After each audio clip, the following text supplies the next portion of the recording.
함께 예배드리는 모든 성도님들 주님의 은혜가 충만하길 주님의 이름으로 소원합니다. 아멘. 우리는 나름 하나님의 열심이 있다고 생각합니다. 우리는 나름 기준의 신앙관들이 있죠. 그런데요, 사도 바울은 고린도후서 13장 5절에 이런 말씀이 있습니다. 너희는 믿음 안에 있는가? 너희 자신을 시험하고 너희 자신을 확증하라. 예수 그리스도께서 너희 안에 계신 줄을 너희가 스스로 알지 못하느냐? 그렇지 않으면 너희는 버림받은 자니라 라는 말씀이 있습니다. 사도 바울은 우리의 신앙을 점검해보라 라고 이야기하죠. 사도 바울은 자신의 신앙 점검을 하라고 이야기하는 것이 아니라 자신의 동족을 위해 편지를 보내면서 자신의 동족들도 신앙 점검을 하라고 이야기하고 있습니다. 그래서 로마서 9장에 이어서 10장의 말씀에도 자신의 동족을 위해 편지를 썼습니다. 교리는 완벽하고 진리는 정확한데요, 예수님을 믿는 유대인들이 하나님을 안다고 말합니다. 하지만 그들이 만든 오랜 전통과 율법에 얽매여서 복음보다 율법을 의지하고 있었습니다. 바울은 9장 말씀을 통해 과거의 유대 선배들을 예를 들면서 유대인들에게 복음을 증거합니다.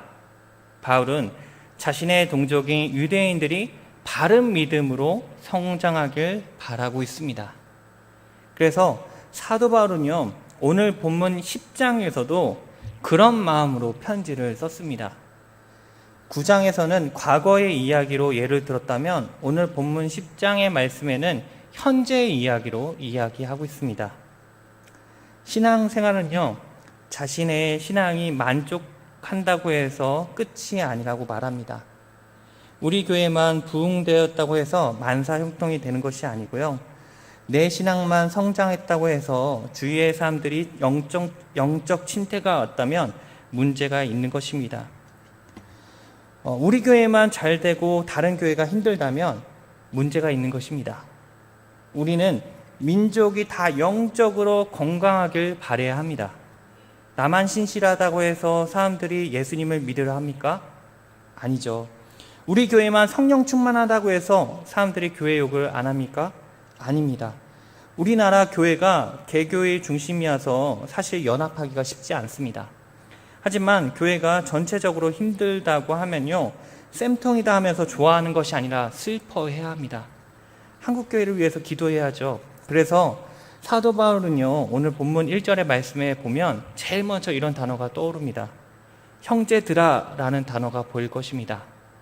저번에도 말씀드렸지만 형제들아 라는 헬라어는 우리가 남녀로 구분하기 위해서 부르는 형제님, 자매님, 이 단어가 아닙니다. 형제들아 라는 단어는 연합이라는 뜻과 자궁이라는 뜻이 합쳐져서 만든 단어로 친형제라는 뜻입니다. 사도 바울은 유대인들에게 친형제처럼 부릅니다. 형제들아 라고 말이죠. 그 뒤의 내용은 내 동족이 이스라엘이 구원받기를 갈망하며 기도합니다 라고 이야기합니다. 사도 바울은 이스라엘의 구원을 목적으로 유대인들에게 하고 싶은 권면을 이야기합니다.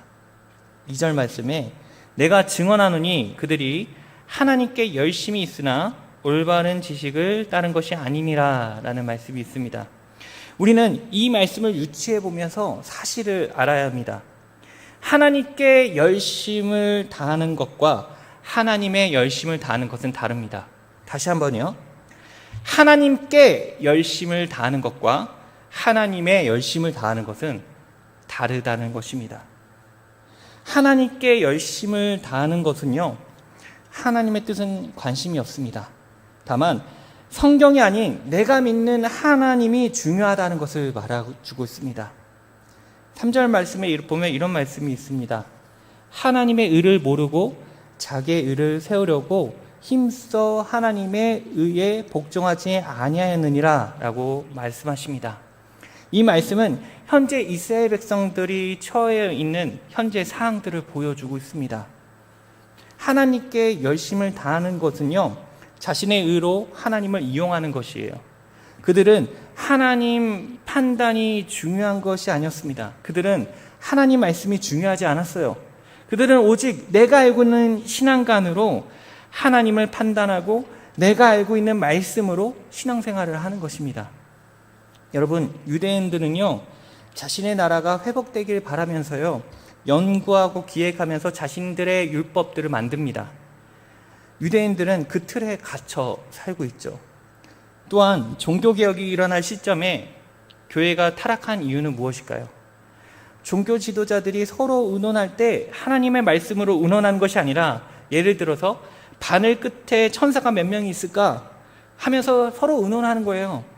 예수 그리스도와 상관없는 내용으로 격렬하게 싸우고 논의하고 있습니다. 그때 당시 유럽은요, 교회는 많았습니다. 그때 당시 유럽은요, 99%가 신자였어요. 그런데 그들은 종교적 열심은 있었지만 하나님 말씀이 어두웠던 시절이었습니다. 사도행전 22장 3절의 말씀에 보면 사도 바울이 예전 예수님을 믿지 않았던 시절에 하나님께 열심을 다했던 내용이 나옵니다. 이 말씀이 나오는데요, 제가 읽어드릴게요. 나는 유대인으로 길리기아 다소에서 났고 이 성에서 자라 갈말리엘의 문화에서 우리 조상들의 율법의 엄한 교훈을 받고 오늘 너희 모든 사람처럼 하나님께 대하여 열심히 있는 자라라고 기록되어 있습니다. 사도 바울도 유대인으로서 열심을 다해서 하나님을 섬겼습니다. 그런데 그 기준은 하나님의 뜻과 달랐습니다. 유대인들이 세운 기준으로 바울은 열심을 다해서 하나님께 섬긴 것입니다. 그래서 하나님의 뜻 가운데 믿고 있는 기독교인들이 눈에 가시였을 것입니다. 하지만 사도 바울이 하나님께 열심 있는 자에서 하나님의 열심을 다하는 자로 변경이 되었을 때 이러한 고백을 하고 있습니다. 고린도후서 11장 2절의 말씀에 이런 말씀이 있습니다. 내가 하나님의 열심으로 너희를 위하여 열심을 내노니 내가 너희를 정결한 처녀로 한 남편인 그리스도께 드리려고 중매함이로다. 여러분, 여기서 어떻게 기록되어 있죠? 하나님께 열심이 아니라 하나님의 열심으로 라고 기록되어 있습니다. 하나님의 열심은요, 내가 계획을 짜고 하나님께 열심을 다하는 것이 아니라 하나님의 말씀대로 사는 삶이 바로 하나님의 열심을 다하는 삶입니다.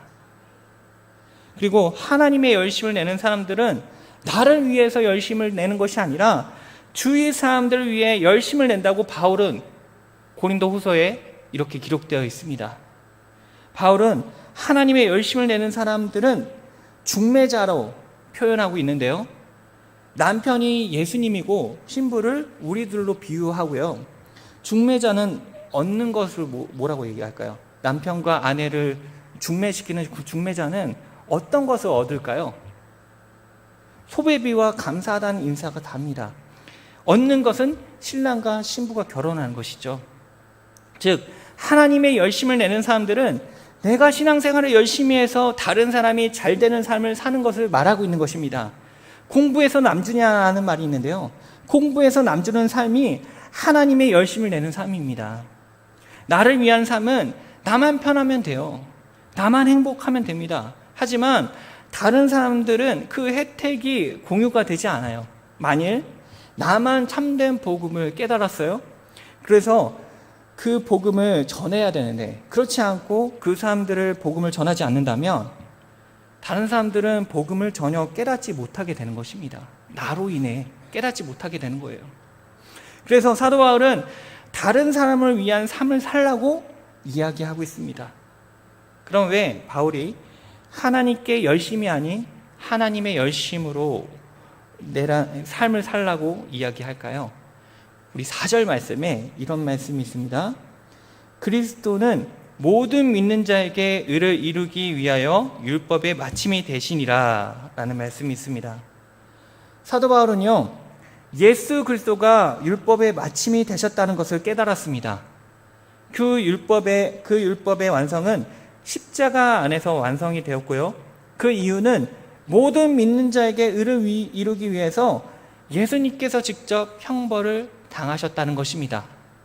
그래서 신앙생활은요, 하나님의 의를 배우는 것인데요. 그 의는 우리가 100% 하나님의 은혜라는 것을 깨닫는 것인데요. 그 은혜는 죄사함입니다. 우리가 율법을 지키고 노력해도 얻는 것이 아니라 예수님께서 십자가에 달리심으로 우리의 죄가 사해지는 그 은혜를 말하는 것입니다. 그 은혜를 받아 감사와 기쁨을 누리는 삶이 바로 진정한 신앙생활입니다. 그렇다면 하나님의 열심은요, 우리가 노력해서 얻는 열심이 아니라면 어떤 열심이 있어야 될까요? 먼저 우리는요, 하나님의 열심을 내려면 기도해야 합니다. 사도 바울은요, 오늘 본문을 통해서 기도하는 마음으로 유대인들에게 편지를 씁니다. 기도는요, 단순히 비나이다 하며 하나님께 요구하는 것이 아닙니다. 하나님의 열심을 위한 기도는요, 하나님을 전적으로 주님께 맡깁니다. 나의 열심으로 하는 것이 아니라 온전히 주님께 맡기며 주님의 뜻을 알기 원합니다. 그래서 내 삶이 아니라 주님의 뜻대로 살기 원합니다. 고백하며 기도하며 열심히 기도하는 것이 바로 하나님의 열심을 위한 기도입니다. 제가 15일 날 스승의 날에서 날을 기념해서 첫 사역지였던 군포에 내려갔습니다. 그래서 제가 전도사 사역했을 때 담임 목회했던 목사님과 부교육자로 함께 사역했었는데 개척하신 목사님들을 찾아뵀습니다. 이런저런 이야기를 나눴는데요. 그분들이 이야기하는 사역들 가운데 공통점으로 이야기한 것이 있습니다. 바로 기도가 중요하다라고 저한테 계속해서 얘기를 합니다. 사역할 때 기도하지 않으면 자기도 모르는 사이에 내 힘으로 사역하려고 하고 교만해지려고 해서 실패를 맛보았다고 합니다. 하지만 간절히 기도하면 그 길을 열어주시고 그리고 교만하지 않고 주님께 겸손히 예배드리며 나아갔다고 합니다. 기도는요, 내 힘이 아닌 전적으로 주님의 도우심을 구하는 것입니다. 그러므로 내가 주님께 기도함으로써 교만하지 않고 겸손한 삶을, 겸손한 예배를 드릴 수 있게 되는 것입니다. 저와 여러분들이 오늘 금요 기대로 오셨으니 주님께 전적으로 맡기며 기도하는 저와 여러분들 되길 주님의 이름으로 소원합니다. 또한 하나님의 열심을 내려면 말씀을 묵상해야 합니다. 당연한 이야기이며 기초 중에 기초입니다. 우리는 순간 놓칠 때가 많아요. 우리는 너무나 감사하게도 하나님의 말씀 이 책 66권을 주님께서 우리들에게 주셨습니다. 그런데도 우리는 말씀대로가 아닌 내 방식대로 살아가려고 합니다. 오늘 본문 17절에 이런 말씀이 있죠. 그러므로 믿음은 들음에서 나고 들음은 하나님의 그리스도의 말씀으로 말미암느니라 라고 나와 있습니다. 하나님께서 우리들에게 선물과 같이 말씀을 주셨습니다. 이 성경은요, 66권의 핵심적인 주인공이 있습니다. 바로 예수 그리스도이십니다. 그분이 우리의 구원자이시며 인도자이십니다. 그리고 이 모든 내용이 우리를 생명으로 인도해 주신다는 내용입니다. 또한 성경은 하나님의 뜻과 사랑이 담겨져 있습니다. 그러므로 우리는 성경을 매일 묵상해야 돼요. 이 세상을 살아갈 때 하나님의 말씀이 우리를 구원으로 인도해 줄 줄 믿습니다. 그래서 내 삶의 기준이 내 생각과 내 지식에 있지 않길 원합니다. 내 삶의 기준이 오직 예수님의 말씀, 성경 66권의 말씀에 기준하여서 나아가길 주님의 이름으로 소원합니다. 그리고 하나님의 열심을 내려면 세 번째 방법으로는요, 우리의 입술에 고백이 있어야 합니다. 여러분, 내가 예수님을 믿습니다 라는 입술의 고백이 있어야 돼요. 사랑은요, 입술로 표현해야 합니다. 내가 담고 있는, 내가 생각하고 있는 이 모든 것들을 내 입술로 표현해야 돼요. 사랑합니다. 감사합니다. 주님을 찬양합니다.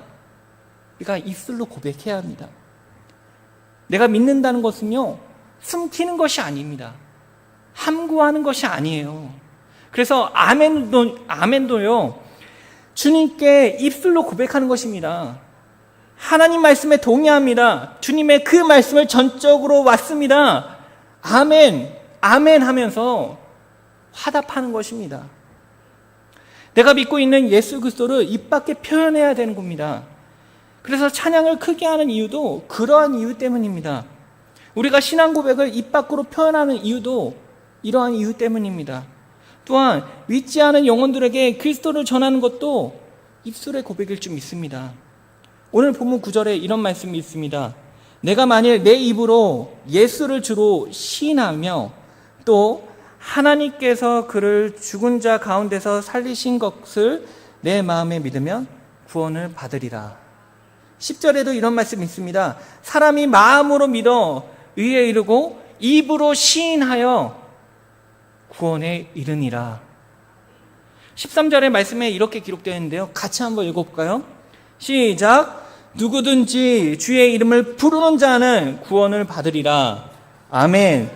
저와 여러분들이 입술의 고백으로 구원을 받는, 예수 그리스도의 구원을 받는 저와 여러분들 되기 원합니다. 여러분, 주님의 은혜를 받은 자로서 복음을 부끄러워하지 않길 바랍니다. 마음껏 고백하기 원합니다. 아무 때나 어디서나 주님의 이름을 부르기 원합니다. 예수님의 이름을 부르는 자는 구원을 받는다는 그 소망을 가지고 삶을 사는 저와 여러분들 되기 원합니다. 우리 말씀을 맺고자 합니다. 우리는 하나님께 열심을 내지 아니하고 하나님의 열심으로 나아가길 원합니다. 내 의지로 신앙생활을 하는 것이 아니라 하나님의 말씀대로 신앙생활을 하길 원합니다. 그러기 위해서 우리는 말씀과 기도로 주님께 전적으로 의지하길 원합니다. 또한 예수님의 이름을 부르며 나아가는 입술의 고백이 되길 주님의 이름으로 소원합니다. 그래서 구원받는 성도로서 천국 소망을 가지고 기쁨과 찬양이 울려 퍼지는 모든 성도님 되길 주님의 이름으로 소원합니다.